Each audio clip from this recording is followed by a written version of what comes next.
அஸ்ஸலாமு அலைக்கும். ஒரு மனுஷனுக்கு எத்தனை பிரச்சனை தான் வாழ்க்கையில் வரும்னு தெரியலை.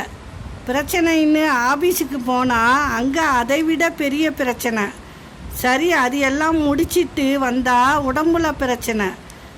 ஒரு மனுஷனுக்கு எப்படி தான் இது எல்லாம் சமாளிக்கிறது?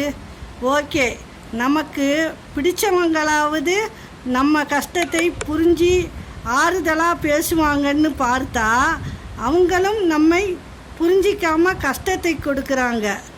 இந்த கொடுமையை யார்கிட்ட சொல்கிறதுன்னு தெரியலை. தனிமையின் போது தோழனாகவும், கவலையின் போது ஆறுதலாகவும், நோயின் போது நிவாரணியாகவும், தீர்ப்பின் போது நீதிபதியாகவும், அறிஞர்களுக்கு அத்தாட்சியாகவும், பாவிகளுக்கு எச்சரிக்கையாகவும், மண்ணறைக்குள் ஒளியாகவும், மறுமை நாளில் சாட்சியாகவும் நம்முடன் இறுதி வரை வருவது அல் குர்ஆன் மட்டுமே. அஸ்ஸலாமு அலைக்கும்.